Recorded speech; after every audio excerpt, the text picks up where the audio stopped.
Hey everyone, I am Damian Holbrook from TV Guide Magazine and TV Insider, and I am so happy to be here.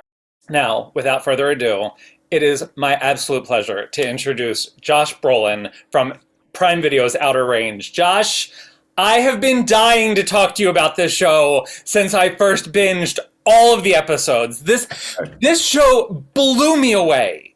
Absolutely blew me away. So the first thing I need to know is, how did this develop and how did you come into it? So wait, let me turn it around because I don't want to answer questions about myself. When did you binge it? You're the first person I've talked to who has truly binged. Well, because it came out and there were 2 episodes per week. So there was a new system, which I thought was a great system because it put you in that kind of, throwback Fonzie in the air, jumping the shark tank and then freezing and to be continued. And, you wanted more and people were going insane for needing more. So you sat down, watched 1 through 8. So I started at like 10 o'clock at night and I watched the first episode without reading the description. I just knew it was a Western. Right. And like minutes in, I'm like, wait a minute. And then it's 3 a.m. and I'm hitting like next episode. So I finally went to bed and I woke up the next morning and finished the second half of the season because there was no way I couldn't know. And then I ended up not knowing still. Still, by the end. And you're like, no! Yeah. But that's the thing I love about this show is that it dared to not answer all of the questions it asked. I remember the same thing, and there's like an anger and an excitement that comes with this. And No Country had the same thing. No Country, because Hollywood always, or at least audiences always at, we hate this Hollywood ending, this perfect bow. Why don't you give us something different? Why don't you take a chance? And then a book made into a film like No Country for Old Men, where you don't have the protagonist and the antagonist go head to head, and it happened the way that it happened. And then I remember I got pulled over by a cop. I was going round and round in the airport, picking my family up, and he pulled me over because it was suspect. And he said, "What are you doing?" I said, "I'm picking up my family." He said, "Hey, aren't you that guy from that movie?" Which is how it usually comes out. Yeah. And I go, "What movie?" And he goes, "No Country for Old," or whatever it's called. Yeah. And he goes, "I hated that ending." And I said, "Really?" I go, "How many times do you see the movie?" He goes, 3. Yeah. You know what I mean? Yeah. So it's that thing where people desperately want all the questions answered, and they love that all the questions aren't answered. Yeah. I've had painters. There's a girl that I know in Brooklyn. I've never met her, but Instagram and DMing and all that.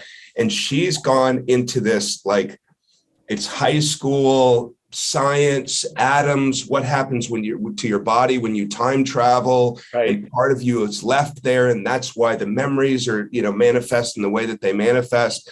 It's full audience participation, and there's nothing better, because I remember when that happened to me during Breaking Bad. It would be 3 o'clock in the morning. I know I had to get up at 7. I would look at each other and just go, one more. Yeah. Just do one more episode. And I missed that. That. Well, this is the show. Every episode had more than one cliffhanger or twist that, like, because it was so out there, you would never imagine it. And there are moments that are just breathtaking. Like, I still remember Tamara Podemski's face when Joy sees the Indian reservation. The property. And I was like, what am I experiencing here? And you don't see it coming. No, not at all.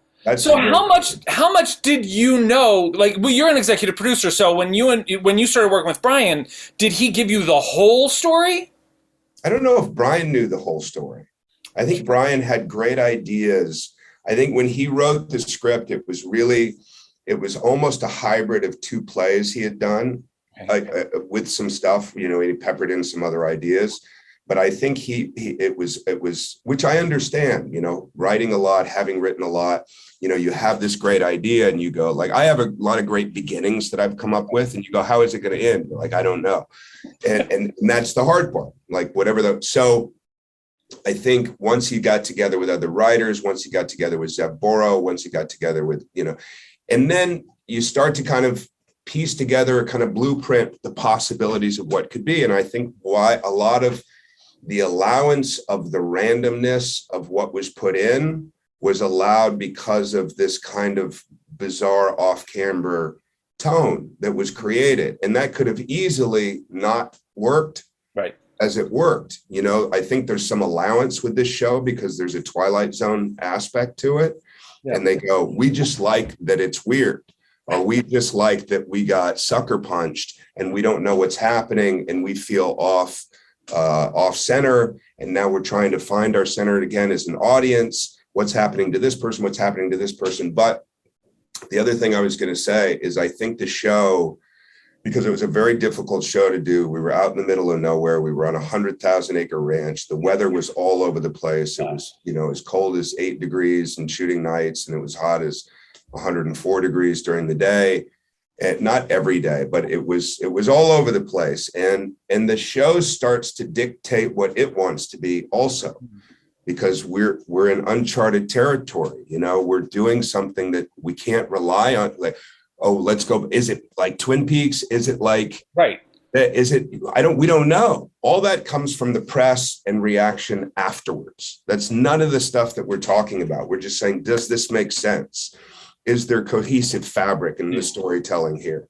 Should we throw this in? Why does the buffalo show up? What is the era? What is the arrows in the buffalo? Oh, the arrows are obviously old arrows, so they're from the 1800s. Are we showing somebody, are we symbolizing something that people aren't going to understand, and it's going to confuse them, and it's going to want to make them turn it off? And the positive is, right, crew and cast alike want to walk off set because it's such a difficult show to do. And you're saying, hey, look, don't forget, when this is done and people see this, if for some reason it hits a nerve, it will make all this worth it. When people are this involved, when people are like you and they're asking questions and they're saying, I want to know this, I want to know this, but there's something in them that loves that they don't know. Loved it. Yeah. And the joy is going back to the show and rewatching certain episodes or certain moments. Like last night I was like, just prepping for this, but I was like, I need to see that scene where Sean Sipos is digging in the hole and then the buffalo just come up out of the bottom. Yeah. And I was like, it was just such a majestic moment. And then I forgot all about the absolute brutality of the showdown in the final episode between you and Autumn and Noah. That whole sequence is just so much fun. But also, like, again, I still don't know where we're going. So how much, as an executive producer, how much did you have to say in, like, the casting? Because this cast is loaded. Yeah, no, the cast is, we got very, very lucky, and we were just doing something else together, and Imogen flew out from New York, and Lily flew out from New York, with Tom Pelphrey was there, Tamara was there, and, you know, again, you're watching it and you don't know, right? You know, you don't know. Tom Pelphrey I had never met him before, and they said, look, we found this guy, we've gone through 800 tapes or whatever, we've gotten down to 30 people, send me 30 people, look at them. And I say, I want to talk to that guy. And then I end up having an amazing conversation with Tom Pelphrey, but I had also just seen Ozark, which was another show that I freaking absolutely, and I don't have a lot of time to watch shows because I have young kids. So when you're, you know, when it's 2 o'clock in the morning and you're watching season 3 of Ozark and you're like, who is that guy, man? That guy is killing it. Louis Pullman was brought to my attention, and I knew Bill, you know, throughout the years, his dad, but this was the crazy thing about Louis Pullman, is that they called me and they said, we found this kid and he's amazing and people are really starting to take notice of him. Oh, really, what's his name? His name's Louis Pullman. And I was like, you got to be kidding me. He's the drummer for my daughter's band. They go, what? And I go, I've known Louis forever. So it wasn't my doing. God. Louis is an incredible actor. He has an incredible career right now. Yeah. But he's also the drummer for my daughter's band. That's crazy. So, and that's the thing, like Louis and Tom, I feel like their roles are, Tom's almost like who Royal is now, and Louis is kind of like who Royal could be. Totally. You know, like where he's headed. And I loved, there's so much like spirituality layered into the story. And it opens with him talking about God, basically. And the whole idea of he and Cece, their faiths almost flipping over the course of these episodes. Yeah. There was something almost, and if it's okay, like you've been very open about your sobriety, and you have a line where you say that, you know, you, after the death of your father, you know, Royal's father, you realize that God is everything good and everything bad. And that's a very recovery line of God is everything or he is nothing. Funny, I wrote that line. I wanted to know how much did you inform this evolution of Royal? Because there is a transformation in that spiritual awakening kind of thing there. You know, Brian was the creator and Brian was the writer, and it is a collaboration. And, you know, a lot of times you can get into a tough place because people want to put their power stamp on anything. And if there's a perceived idea of power and an actor comes in and he's above the title and he goes, well, I'm a writer too. And I'm a director too. And then, and that can get really sketchy because you end up telling stories that are too, what's the word? They don't come from a skilled storytelling ability. They come from a more self-absorption, you know? The good thing about this, between Zev Boro, between some of the writers that we had, Brian's incredible ideas and manifestations of some of that dialogue, I think was so great because it harkened back to like early Sam Shepard, harkened back to a lot of great kind of fantasy / Western stuff that I've always loved and I've always wanted to explore more. But, you know, then it starts to dictate what it wants to be and things start to change. So I'll give you an example, and I'm trying to answer your question, but there's no real answer to anything.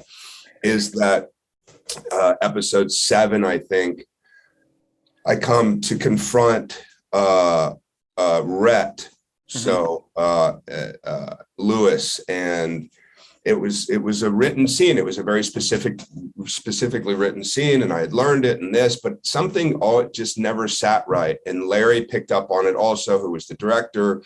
So when we were doing the scene, I was like, something's off, man, just something's off. And he started yelling things out to me. Tell him about this, tell him about that, tell him about that. And then as I would start to tell him, he'd go, you can't speak, you can't speak. You can't, you're trying to speak, you're trying to speak, you're trying to figure out the words, you can't figure out the words. So he put the words in my head, or the idea of the words, and then he would stop me from saying the words. And to me, that scene is so much more effective because Royal, who's supposed to be kind of at the top of the totem pole and have created a family and this idea of old Western family structure that's paternally driven and all that, it all falls apart because of this secret. And the secret is revealed, and then suddenly he can't handle it. And everything that he's supposedly created in his family starts to crumble. And you know, everybody's dogma backfires. You have Lily with her relationship with the church. You have Rhett with his relationship with the ranch. You have Tom with his relationship to himself. I mean, it's kind of amazing, man. It's anyway, blah, blah, blah. Yeah, it was, and that's the thing, is like watching this guy, almost like as everything falls apart, he's actually building a better version of himself. Because then you follow that with the kitchen table scene with Lily, where he just puts it all out there. But the better version of himself, at least from our standpoint, or at least from a social standpoint in how we are right now in America, right. It's like, what happens if you get honest?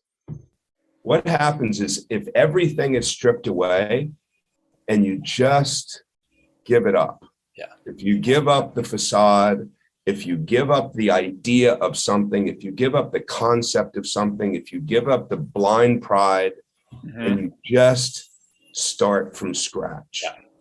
And then that's how the season 1 ends, and that opens up all these possibilities for season 2. Because it's like, once somebody opens, do they stay open? Right. Do they react to being open? How is it reacted to? Do they retreat? Do they let him be open? Right, because it looks like Cece at that point, she doesn't want to hear it at that point. Totally. Yeah. Totally. But then he drops that whole like, really fun. Autumn is not gone, or there's so many great moments. This had to be such a joy to work on, even though all the conditions were really hard. But to get to be like, because you love a Western, I feel like, how many cowboy hats do you have? None. None? That's not true. I have a Okay. No, because I grew up on a ranch and I love that thing. And my mom was from Texas and she was very country. And, I love that genre. But, even though people parallel me with that, I haven't done a lot of Westerns. So it had been, I think the last Western I had done before this, I don't know if this is correct, but I think was True Grit, and True Grit was 2010. Well, see, I'm thinking Young Riders. I don't know how old you are, but that was, I think I was actually covering that at TV Guide magazine when it was on. Really? Yeah. No way. Yeah.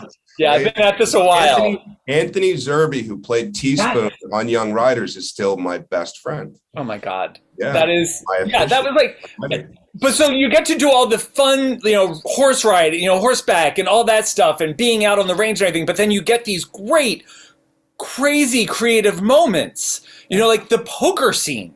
Yeah. It's a fun scene. I was like, I didn't realize I was holding my breath during that poker scene until the end when I was like, what? It wasn't until you revealed the card where I let go.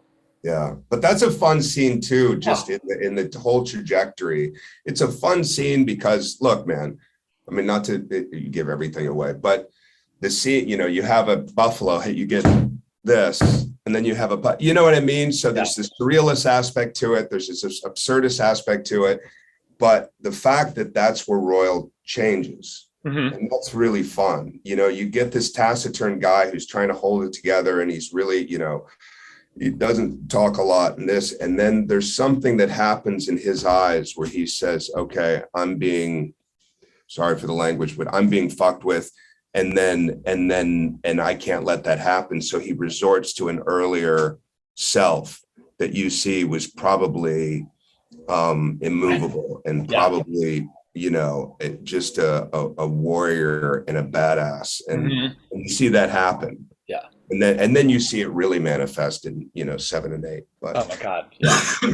And so that was a fun scene. And she was great. Oh, she's incredible. Like, that was the thing, is like the guys like Lewis and Tom are incredible, and everything that happened like over at the Tillersons was just like, I would love for the Abbotts to actually know how weird it is in that house next door, because I was like, what is happening with these people?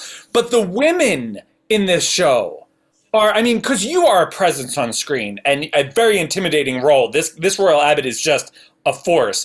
But Lily Taylor, I mean, there's no doubt that she's like the actress to go toe to toe with this guy.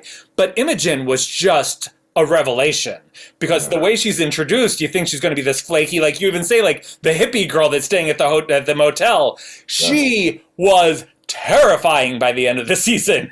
Oh, she was great. She has one of the great trajectories in that show. And Lily, I mean, look, we could break it down tomorrow. She has a more procedural job. She has a lot of scenes with other people, but she holds it all together very beautifully. Yeah, your scene at the post-funeral, like the viewing at the bar, the scene between you and Tamara was another moment where it was like, even though we all know that Royal and the Abbotts are in the wrong, the closer she gets to investigating them and getting the truth, I felt protective of your family. Yeah. Yeah. And I was rooting for her until she started getting too close to the truth. It's so fun. I love hearing you talk about this. I got to tell you, I was on a group chat with several other entertainment journalists, and we were devouring these episodes and picking them apart and like raving about moments and just like going down the rabbit hole. I can't think of anything better, because, people say, why'd you stop doing TV 20 years ago and all that? And I was like, because it felt factory to me. It felt like there were 22, 26 episodes that you had to put out in a year.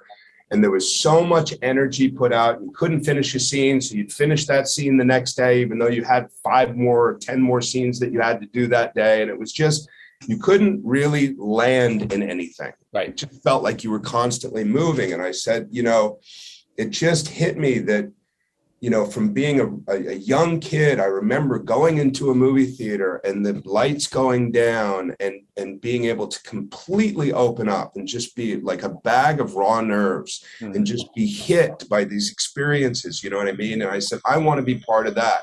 Now with TV, there's more of the possibility of doing that. Like I've heard it from several people, and I haven't heard people talk like this for a while. Right. And you know what I mean? And it was a big swing for Amazon. It was something very, very different for them. And they were very, I'm sure I wouldn't have reacted the same had they, you see studios that just kind of go, they did it with No Country, Miramax with No Country, when Daniel Batsek came in and said, we'll take over domestic distribution because people weren't focusing on it.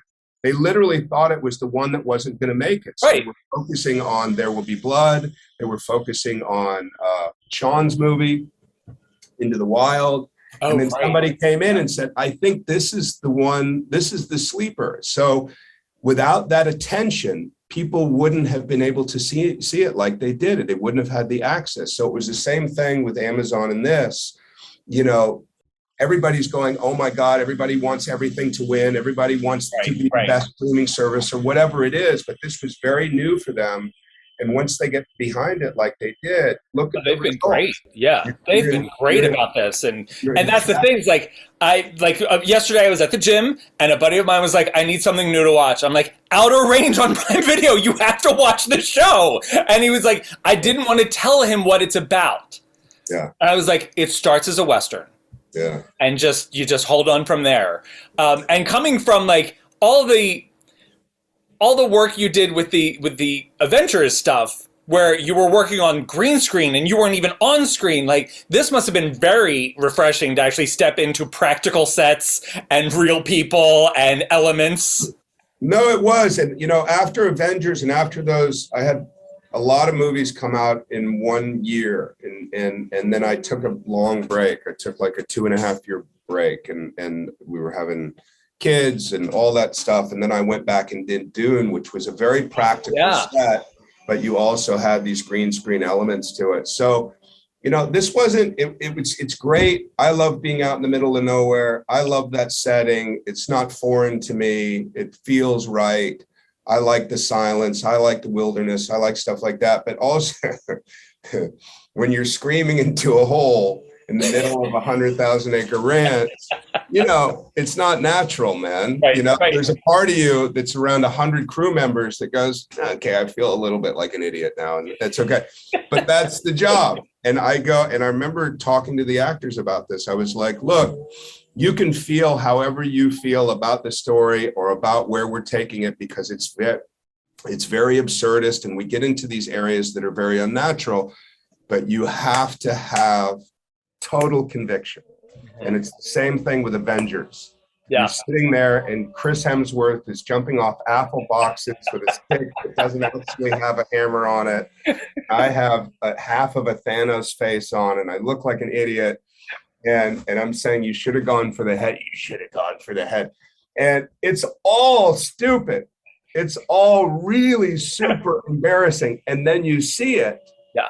You're like, wow. Had I let that embarrassment dictate what I did, it would have ruined that. It would have ruined it. So the conviction is everything. Yeah. And when you're working on locations like you did for Outer Range, that probably helps bond the crew together as well, right? Well, you have to understand, we were out in the middle of nowhere. This was during COVID. We couldn't spend time together when we weren't on set. Apparently, I still don't understand, you can't get COVID when you're acting. So that's the time that you get to take your mask off. Still don't get it. But I get it. And yeah, it was a very, very, very strange time. And I think because of that, it lent to how much we appreciated being together when we were allowed to be together, and the tone of the show. I think it lent to the tone of the show, because it was a year that will never happen like that again. That's why it'll be interesting if we go back, and I think we will. But if we go back and we're already starting to break story now in case it does get greenlit and all that kind of stuff, what's going to be different and how are we going to tie things together, and You know what I mean? And it Right. makes it fun, but it will be a very different experience because of being. Because you'll actually be able to cast extras for like maybe past sequences instead of, you I know, can tell you things that Yeah. literally because of that, you can only have 5 extras in this thing. And how do you duplicate them? How do you have somebody leave, put on a different hat and come back into the scene? And you imagine it's somebody different when it's not. Crazy. Right. And so, all right, that's what I did want to ask. Like, as we wait for the second season, as we wait for the renewal, you and Brian and the team have started to break down stories. Do you have any idea of what season 2 would look like where it would pick up? Yes. And you can't tell me, and I don't want to know because that's part of the joy. That's a good question. Yes. But how much the sequence where you fall through the hole? We only get one moment of that. Like it's one episode, one moment. They never go back to it. Did you know what the story is down there on the other side of the hole? Do you know what that is? We have an idea. Okay.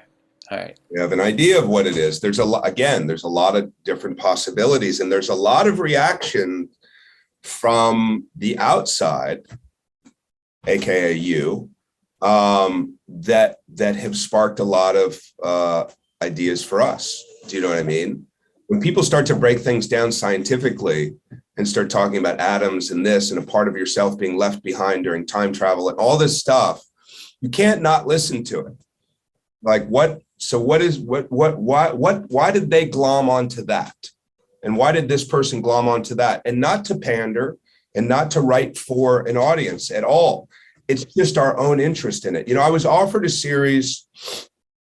I was offered a few series, but I was offered a series by a guy who's a very, very, very, very good filmmaker, very smart filmmaker. And I really wanted to do it because I knew the series would be good. It was the subject matter that I didn't feel could sustain me or I could be passionate about beyond a season.